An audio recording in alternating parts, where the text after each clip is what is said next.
दोस्तों नमस्कार। आज की इस वीडियो में बात करेंगे कक्षा 10वीं गणित का एक महत्वपूर्ण टॉपिक जिसका नाम है वृत्तों से संबंधित क्षेत्रफल। यह हमारा दूसरा पार्ट है जिसमें बचे हुए सभी महत्वपूर्ण प्रश्न को देखेंगे। तो पिछले पार्ट में मैंने 1 से 5 तक किया था, अब करेंगे 6 से ऊपर। तो हमारा प्रश्न संख्या 6 कहता है 6 सेंटीमीटर त्रिज्या वाले एक वृत्त के एक त्रिज्यखंड का क्षेत्रफल ज्ञात कीजिए जिसका कोण 60 डिग्री है। ठीक है, तो यहाँ पर 6 सेंटीमीटर त्रिज्या का हम एक वृत्त खींच लिए हैं जिसका केंद्र O है और यहाँ पर केंद्र पर ये केंद्रीय कोण बन रहा है 60 डिग्री। ये स्पष्ट बोला है सवाल में, वही लिखे हैं। दिया है त्रिज्या बराबर 6 सेंटीमीटर और थीटा का मान 60 डिग्री। पूछा है त्रिज्यखंड का क्षेत्रफल, तो डायरेक्ट सूत्र लगाएंगे। ये हमारा लघु त्रिज्यखंड है कि नहीं है, ये छोटा सा भाग बना रहा है तो ये लघु त्रिज्यखंड हो जाएगा। ठीक है, क्या हो जाएगा? लघु त्रिज्यखंड। और लघु त्रिज्यखंड का क्षेत्रफल हम बताए थे थीटा बटा 360 इंटू पायर स्क्वायर। थीटा बटा 360 इंटू पायर स्क्वायर। थीटा का मान दिया है 60 डिग्री तो 60 रख दिए बटा 360 इंटू पाई। पाई का मान 22/7 और आर का मान 6 सेंटीमीटर दिया है। 6 सेंटीमीटर त्रिज्या है तो स्क्वायर है तो 2 बार गुना 6 गुना 6।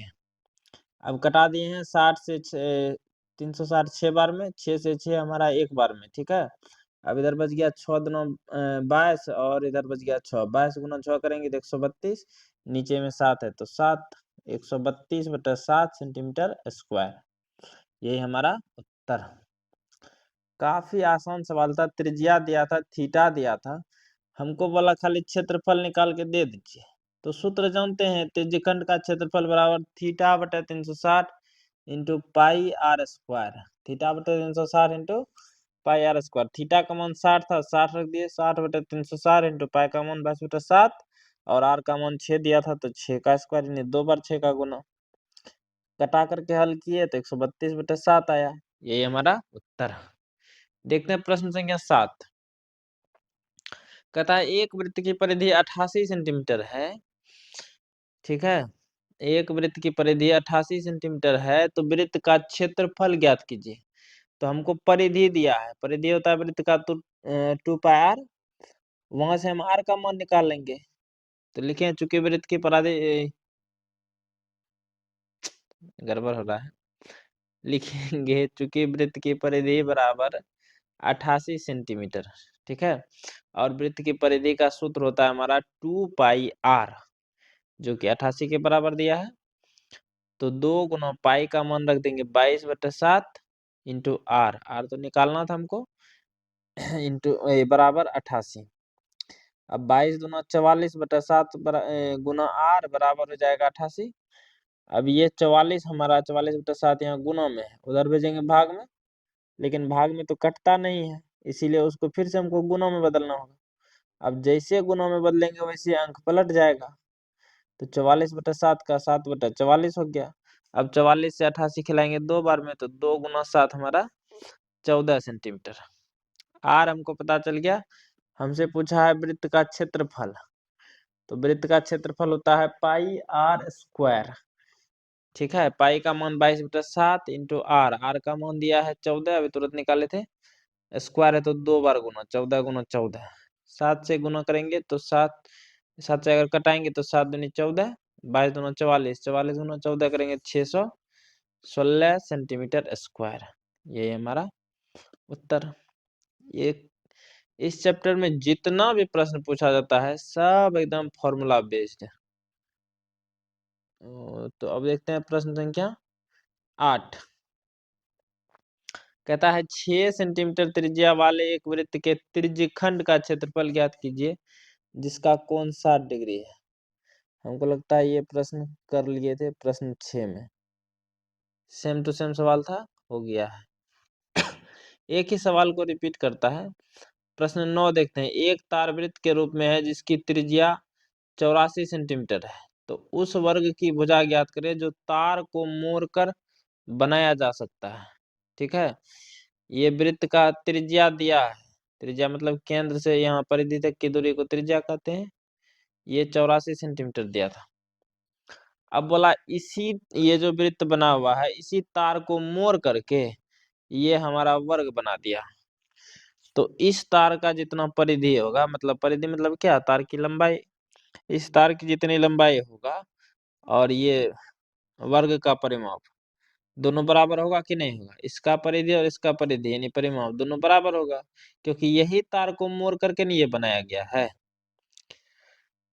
तो बस यही पॉइंट से हमारा काम हो जाएगा। लिखेंगे चूंकि वृत्त वाले तार को मोड़ कर ही वर्ग बनाया गया है तथा r बराबर 84 दिया गया है।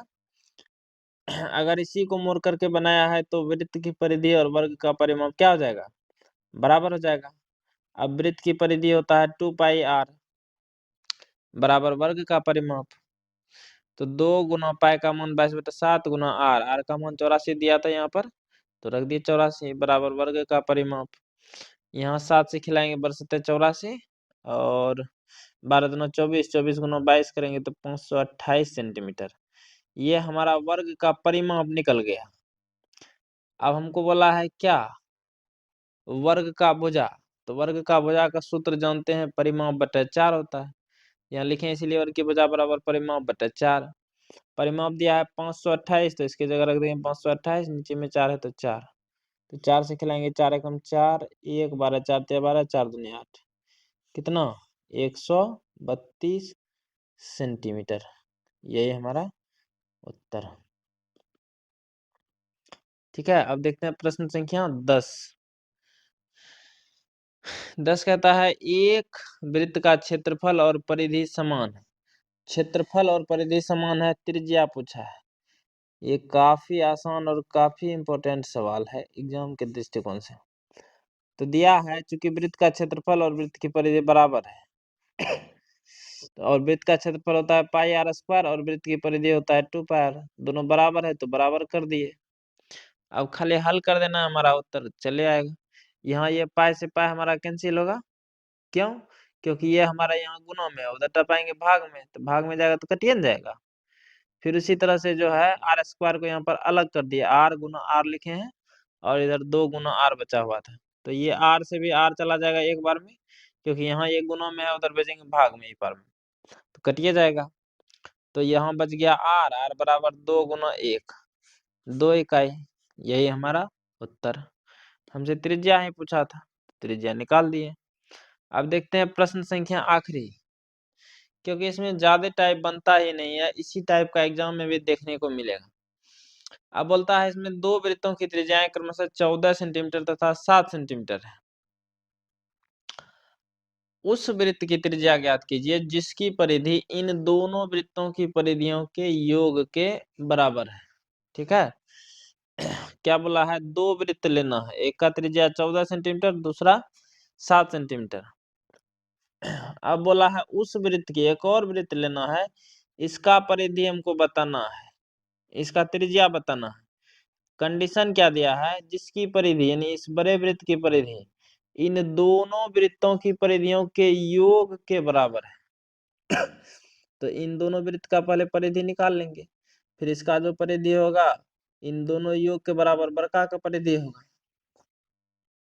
तो स्पष्ट लिखे, माना पहले वृत्त की त्रिज्या r1 का मान 14 दिया था, तो परिधि पहले वृत्त का परिधि निकाल लिए, तो 2 पाई r1, 2 गुना 22/7 गुना r1 का मान 14 था, 14 रख दिए, 7 दूनी 14, ये 7 से कटा देंगे, 7 दूनी 14, तो 22 दूना 44, 44 दूना 88 सेंटीमीटर आ गया इसका परिधि। अब निकालते हैं इसका